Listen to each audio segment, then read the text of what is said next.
calcular una transformada z. Pues vamos a resolverla aquí en clase ahorita para pues ya no dejar la tarea.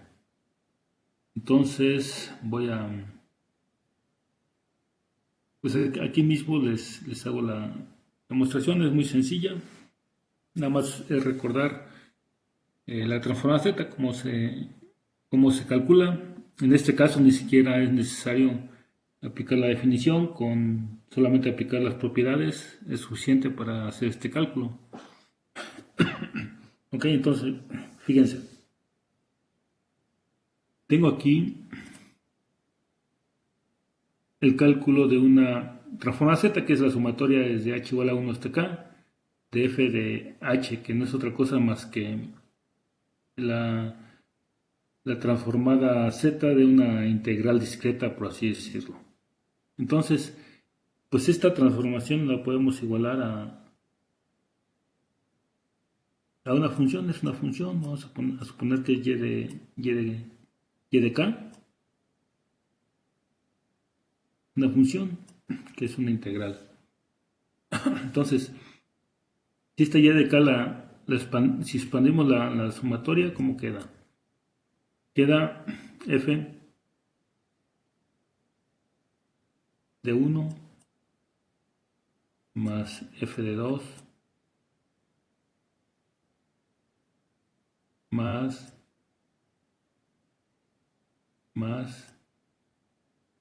f de k. ¿Ya? Es la sumatoria expandida. ¿Ok? Si calculamos y de k menos 1, o sea, simplemente le quitamos el último término, pues ¿quién es? Sería f de 1 más f de 2 más, y así está,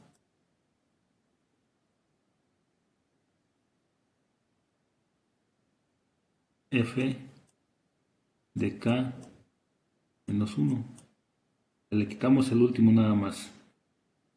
Ok, es exactamente la misma, nada más con una muestra menos.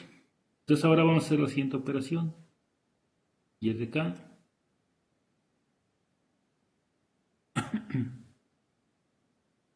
menos y de k menos 1.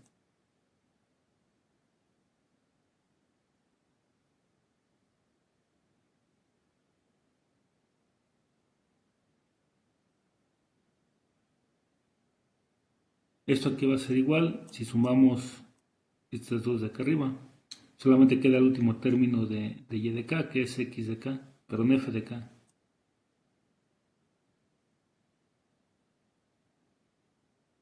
¿Ok? Entonces, a esta ecuación, esta es la ecuación de la sumatoria de las dos de arriba.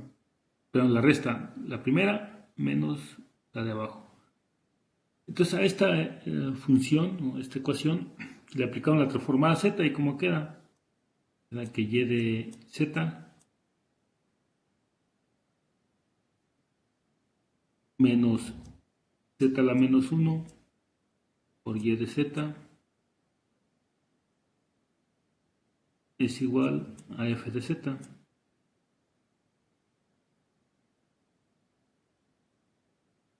¿Ok? Y ya tenemos la solución, nada más hay que ordenarla. Entonces vamos a factorizar y de z.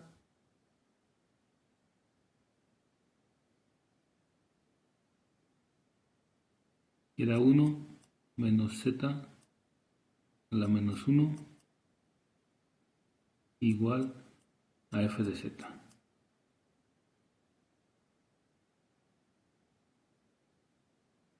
¿Ok?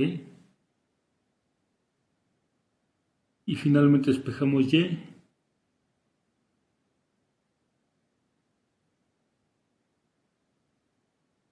igual a 1 sobre 1 menos z a la menos 1 por f de z. ¿Ok? Y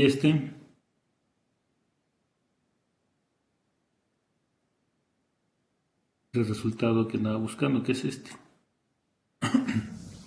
Ok, entonces, pues nada más era para que me practicaran un poco la transformada Z. Acuérdense que,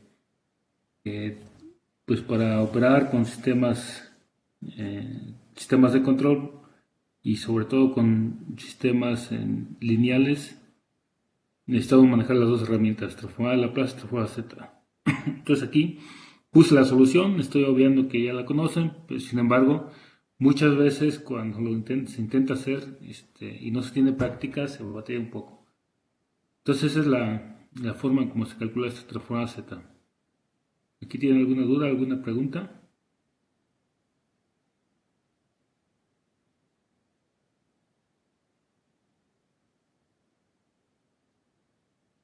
¿Todo bien?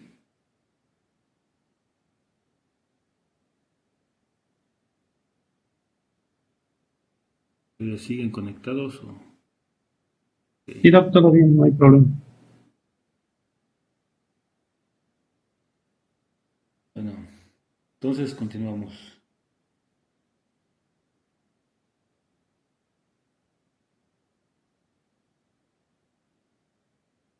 ¿Quién falta por conectarse? Hay nada más 8 de 12.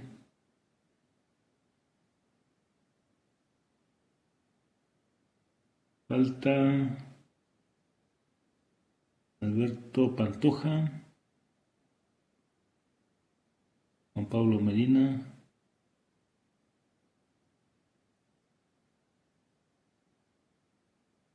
¿Gerardo qué?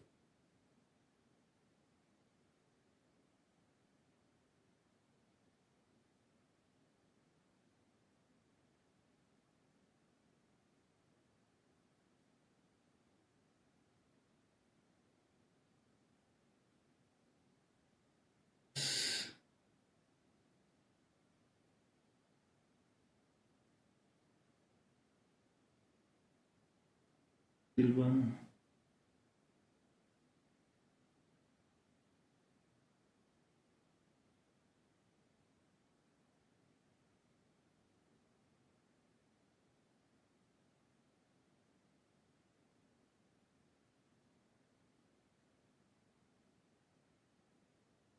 Jonathan Palomino. Las dos clases pasadas sí estuviste aquí, Jonathan. Hola, doctor. Sí, bueno, no, las pasadas ¿no? Tenía problemas con mi conexión a internet y se me complicó conectarme, pero ya por ahí me pasaron unas clases que tengo que repasar. Sí, porque ya no te había visto últimamente. Sí, sí, sí, tenía problemas con internet.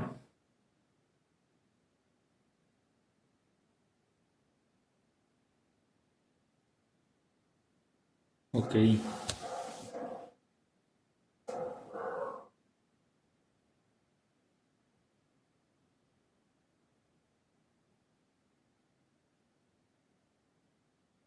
Falta alguien, pero no lo alcanzo a ubicar. Espérenme tantito.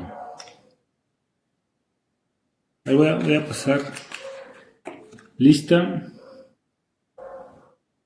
y ya, ahorita lo ubico. Alberto Pantojal no está ahorita todavía conectado. José María Guzmán, él sí está. ¿Sí estás, José María?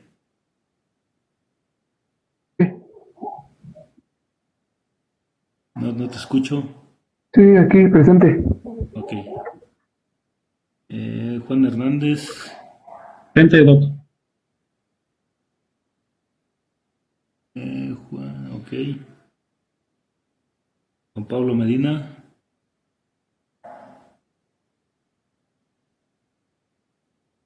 Él es el que, bueno, está.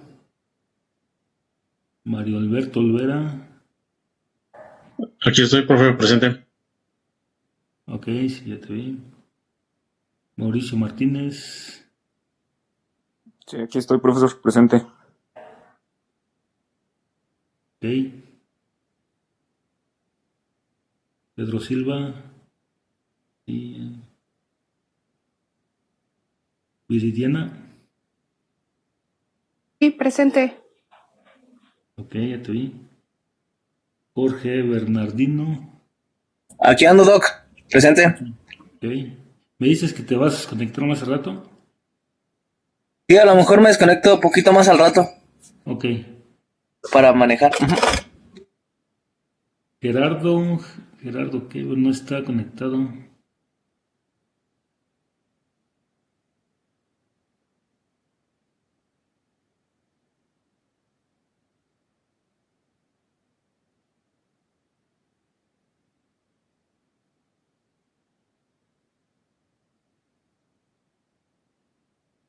Y Jonathan Palomique. Ok. Sí, pero-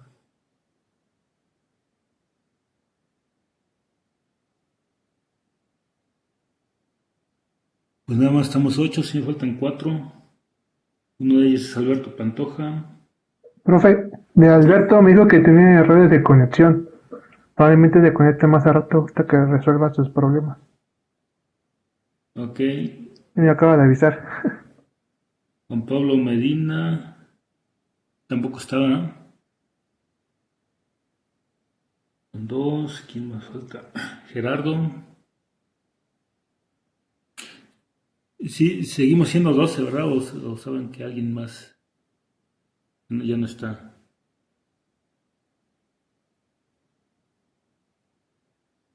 Ok, porque ahí estamos 8 nada más. Me faltan 4 y tengo 3, no sé quién sea el otro. Bueno, ya después lo reviso. Bueno, vamos a continuar. Em, entonces, ya esta tarea ya no la voy a subir, ya queda, ya la revisamos. Y bueno, haciendo el repaso eh, de la clase pasada, el controlador PID digital no es exactamente igual como se diseña el PID analógico. Ya vimos que se ven modificadas las constantes y lo revisamos la clase pasada. Y básicamente lo que cambia es eh, la constante integral y la derivativa. En el caso de la integral se multiplica por el tiempo de muestreo y la derivativa se divide. Y eso cambia, dependiendo del tiempo de muestreo, cambia totalmente el valor de esas constantes. Y la proporcional esa se ve modificada, pero es muy poco. Eso no se multiplica, eso se suma por un valor proporcional al tiempo de muestreo, entonces se ve muy poca afectada. Entonces, pues hay que tener cuidado en el momento que diseñemos PIDs y que lo implementemos, sobre todo en el momento de la implementación. Ahí las constantes del PID se modifican y tenemos que tomarlo en cuenta al momento de programarlos. ¿Ok? Bueno, posteriormente pues veíamos que un parámetro que se introduce cuando discretizamos el PID pues es el tiempo de control. Y en general en cualquier sistema discreto, en el momento de discretizar se establece un tiempo de muestreo o un tiempo de control y eso básicamente está regido por el teorema de Nyquist, que dice que al menos se tiene que muestrear 2 veces la frecuencia de la señal que se quiere discretizar. Nosotros para sistemas de control estamos haciendo algunas consideraciones, sobre todo al momento de discretizar la integral. Aquí tenemos una integral en tiempo continuo y la discretizamos y lo que hacemos es una sumatoria, que es esta. ¿Ok? Entonces, al hacer la sumatoria, dependiendo de la técnica que utilicemos para discretizar la integral, pues tenemos errores. Entonces, tomando el promedio de la muestra actual más la muestra anterior como técnica de muestreo, entonces introducimos un error. Ese error lo podemos minimizar o lo podríamos despreciar si tomamos esta consideración. Muestrar al menos 20 veces la frecuencia máxima, y que la frecuencia máxima la estamos considerando como el tiempo de respuesta. ¿Ok? Esto es pues 10 veces más que el teorema de Nyquist. Sin embargo, pues para evitar problemas de análisis de inestabilidades debido al tiempo de muestreo, pues haciendo esta consideración sería suficiente para lograrlo, y de hecho eso es lo que vamos a mostrar en un momento. ¿Qué sucede si variamos el tiempo de muestreo en un PID, en un controlador? ¿Qué va a pasar? O sea, ¿qué sucede con el sistema? Y vamos a ver que si lo ponemos 20 veces, pues es suficiente, no tenemos problemas de inestabilidad. Pero conforme vamos ampliando ese tiempo de control, el sistema se va modificando y llega un momento en el que el sistema lazo cerrado llega a ser inestable. ¿Ok? Entonces, una de las primeras consideraciones al momento de discretizar es que al menos tenemos que tener 20 veces o 20 muestras dentro del tiempo de respuesta del sistema. ¿Ok? Entonces, también la clase pasada hacíamos una simulación del sistema de control discreto. ¿Ok? Que por ahí tuve yo un problema con el Octave.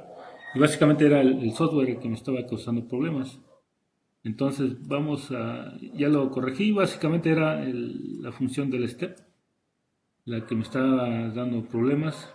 Al calcular la normal sin el 0.1, me estaba haciendo una simulación de mucho tiempo. Entonces con el 0.01 estoy limitando a que la simulación le haga de 0 a 100 milisegundos. Y así quita el problema. Ese era el problema que tenía, que no tardaba mucho y no me lo dejaba ver. Entonces simplemente nada más para recordar. Este es el sistema, el control PID analógico,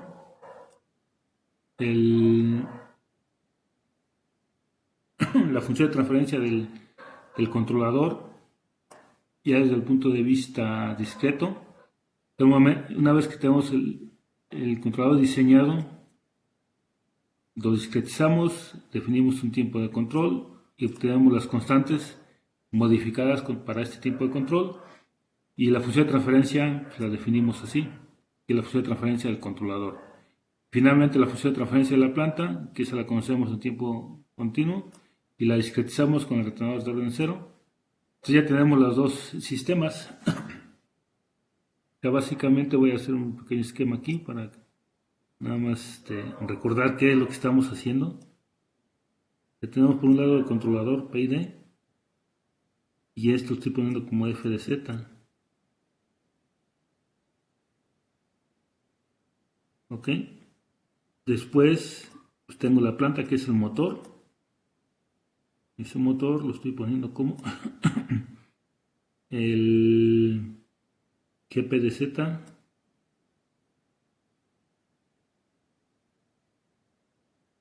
B de Z. Y tengo la posición como salida y estoy retroalimentando. Esta simulación es la que quiero hacer. ¿Okay? Entonces este es el PID discreto, o sea, SF de Z, y este es el motor.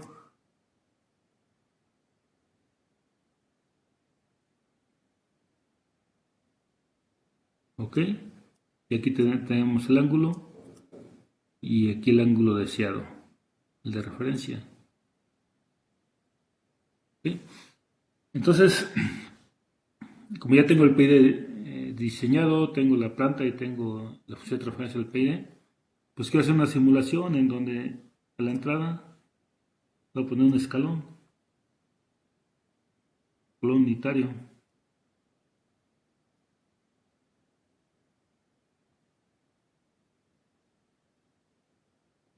Sí. Y pues ver cómo cambia la posición. Esta es la simulación que quiero hacer.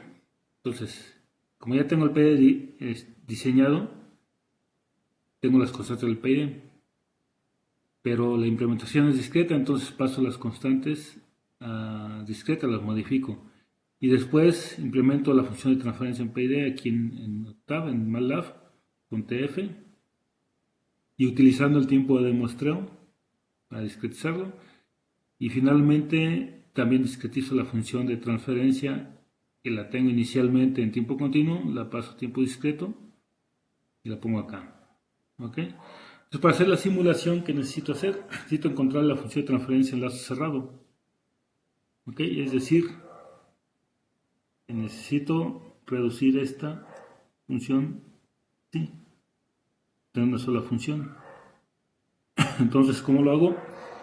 Con todo lo que está multiplicado arriba, entre 1 más todo esto que está multiplicado acá arriba, que es f por gpz, entre 1 más f por gpz, que es esto que tengo aquí.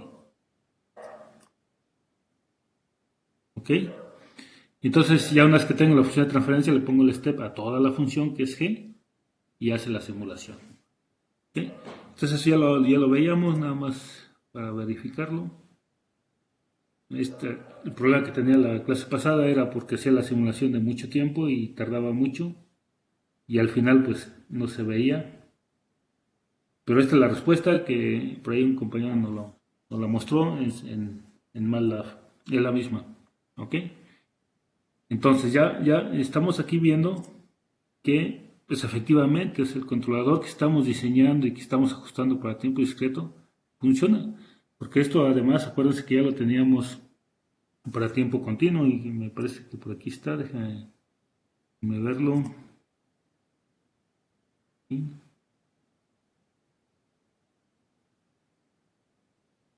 Cálculo del PID, que es este. Exactamente lo mismo. Déjame ver si corre. Ahí está. ¿Okay? Se ve igual, lo voy a poner aquí.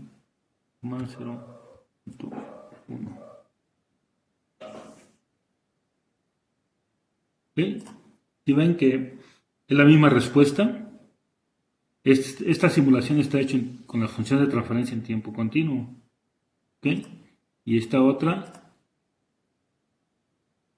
está hecha con la función de transferencia en tiempo discreto. ¿Okay? Si observamos bien, hay una pequeña diferencia, el sobreimpulso es un poquito más alto aquí. Ese es el efecto de la discretización. O sea, cuando nosotros discretizamos, en realidad estamos metiendo un parámetro que inestabiliza nuestro sistema y no lo estamos analizando. Entonces, si lo hacemos más grande, el tiempo de muestreo, seguramente esto va a oscilar más. Si lo hacemos más pequeño, se va a aproximar a la respuesta del sistema en tiempo continuo. ¿Ok? ¿Hasta ahí alguna pregunta, alguna duda? Yo sí tengo una, Doc. Sí, adelante. Es con respecto al teorema de Nyquist. Sí, Pero si dice ahí que es la componente de más alta frecuencia, ¿no? O la frecuencia máxima. así es. En la práctica, ¿cómo la mediríamos? O, por si nosotros hicimos una práctica, creo hace 2 prácticas hicimos una, Ajá, y usted nos pidió que nosotros determináramos el tiempo de muestreo. sí, Entonces, lo que a mí se me ocurrió fue hacer la respuesta de la planta, de la identificación de la planta, y ajá, ver el tiempo de respuesta del sistema. No sé sí, si vaya por ese lado. No sé si sí, esa sí, sí. frecuencia corresponda a la frecuencia de más alta o a la que dice Nyquist. Sí, sí, de hecho la metodología para determinar el tiempo de muestreo es, primero es indispensable conocer la función de transferencia. La función de transferencia, uno de los parámetros más importantes de la función de transferencia es el tiempo de respuesta. Y al obtener la función de transferencia, obtengo esa respuesta. Por ejemplo, cuando es oscilatorio, tengo un WN, que es la frecuencia natural, y el inverso de esa frecuencia es el tiempo de respuesta. En el primer orden, pues tiene un parámetro que se llama el tiempo de respuesta. En la segunda orden, que tiene 2 parámetros, pues hay que irse por el parámetro más lento. Sí, tenemos 2 constantes y las 2 son constantes de tiempo, nada más que una de ellas es el tiempo que tarda en llegar al 63.2%, que es la más lenta. ¿Ok? Entonces esa es la que hay que tomar. Cuando no se conoce el sistema, pues hay que hacer pruebas. O sea, si no conoce la función de transferencia, habrá que hacer pruebas. Y la prueba más fácil de hacer es poner la función escalón a la entrada y observar la salida. Eso es todo lo que se tiene que hacer. Y el tiempo de respuesta está definido como el tiempo que tarda en llegar de 0 al 63.2% de su máximo valor, o sea, de su valor estable, a la respuesta cuando la entrada es el escalón. Entonces es la forma en que se debe determinar. Y por lo que vimos en esta sección, el tiempo de respuesta se obtiene dividiendo ese tiempo de respuesta entre 20 y ese va a ser el tiempo de muestreo, ese o menor, no puede ser mayor. ¿Ok? Sí, sí, de hecho, en la planta que nos planteaba hace dos tareas, creo, Ajá. era creo un segundo orden o un tercer orden, no recuerdo bien, Ok. pero también obedecía, se ajustaba muy bien a un primer orden. Y sí, Sí, sí sí, podíamos o sacar la sea, respuesta. exactamente, o sea, es por eso que les comentaba al inicio del curso, bueno, en la unidad 2 me parece, que con tres funciones de transferencia, o sea, la de primer orden y dos de segundo, una amortiguada y otra subamortiguada, podemos representar casi el 95% de los sistemas. Si tenemos un tercer orden, como el caso que me comentas, o un quinto o sexto orden, lo más seguro es que se ajuste muy bien a una de segundo orden. ¿Por qué? ¿Por qué sucede esto? Resulta que tengo un sistema de tercer orden, tengo tres polos. ¿Ok? Esos tres polos hay un polo dominante. Ese polo dominante es el que nos dicta el tiempo de respuesta. Entonces los otros polos están muy alejados del origen y por lo tanto ni siquiera se alcanza a observar la respuesta. Es decir, su respuesta es de muy alta frecuencia. Entonces pasa desapercibido. Es por eso que podemos hacer muy buenas aproximaciones con sistemas de primero o segundo orden, aunque el sistema en realidad sea de orden 10 o más. ¿Ok? Entonces, siempre nos vamos a enfrentar a ese dilema. Sabemos, por ejemplo, que podemos tener funciones de transferencia de orden mayor a 2, y, y si lo observamos o lo comparamos con respecto a la respuesta de un sistema de segundo orden o de primer orden, vemos que casi son idénticos. Entonces muchas veces no vale la pena obtener modelos de orden muy alto porque lo que se gana es muy poco.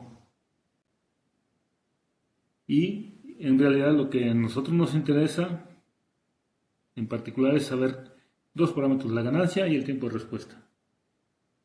Con eso sería un buen primer inicio. Y de hecho, pues el tiempo de respuesta nos ayuda para determinar el tiempo de muestreo. Para determinarlo. ¿Sí? Gracias. Bueno, entonces, pues ahora vamos a analizar. Bueno, la clase pasada ya veíamos qué sucede con un sistema cuando se convierte de analógico a discreto y después de discreto a digital. Vemos que hay otro parámetro que hasta ahorita no lo hemos analizado y no lo vamos a analizar, que es el parámetro de discretización de la amplitud. ¿Okay? Cuando discretizamos la amplitud, pues ya estamos hablando de las características de nuestro sistema digital, la resolución de lo que es el convertidor de analógico a digital. Y nos íbamos al extremo poniendo un convertidor de 2 bits y veíamos que pues, perdíamos mucha información. Entonces, pero si operamos con sistemas de 16 o más bits, entonces este problema desaparece. Prácticamente tendríamos un sistema discreto, porque la resolución, el redondeo que obtendríamos ahí, básicamente es más pequeño que el mismo ruido eléctrico. Entonces, pues ya no representa un problema para nosotros. Pero el que sí sigue siendo un problema es el tiempo de muestreo. Y vamos a hacer un análisis de la estabilidad, considerando el tiempo de muestreo como una variable. ¿Ok? Entonces, y vamos a hacer una simulación o a mostrar la estabilidad del motor con el PID que acabamos de diseñar, que acabamos de simular. ¿Ok? Entonces, fíjense, hay que analizar la estabilidad de un sistema de control en tiempo discreto. ¿Cómo se hace ese análisis? ¿Alguien me puede decir cómo analizamos la estabilidad de sistemas de control?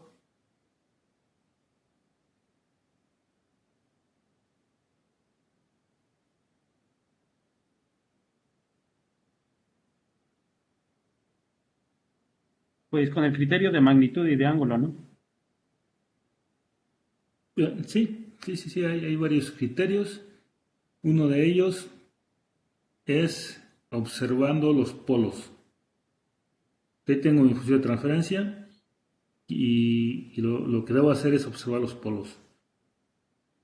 Cuando hablamos del sistema en tiempo continuo y tengo una función de transferencia y quiero saber si esa función es estable, entonces, ¿qué es lo que hago? Vamos a hacer un ejemplo para que lo vean. Sí.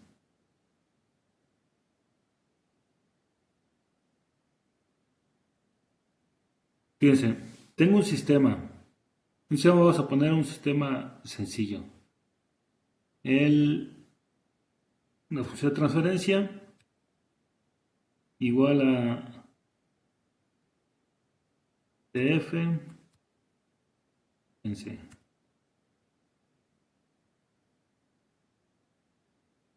Es una función sencilla. ¿Ok? Y si vemos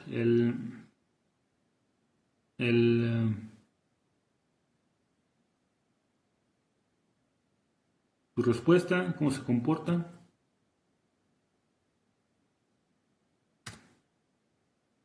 Ya vemos que es un sistema de primer orden y es estable. Es decir, que hay un cambio en la referencia y cambia la salida, pero siempre llega a un estado estacionario constante, no oscila.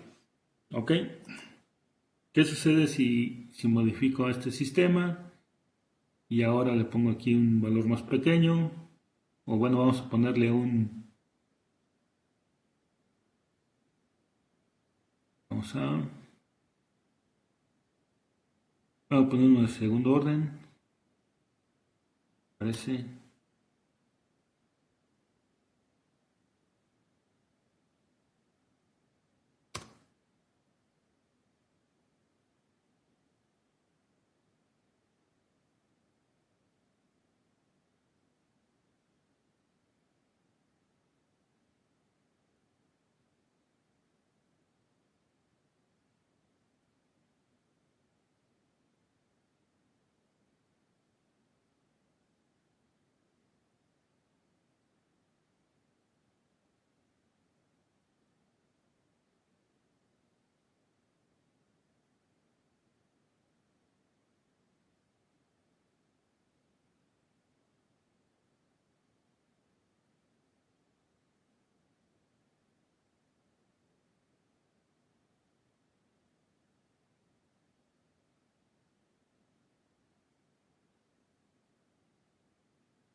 Sí, Creo de que sí. repente se dejó de escuchar y se fue.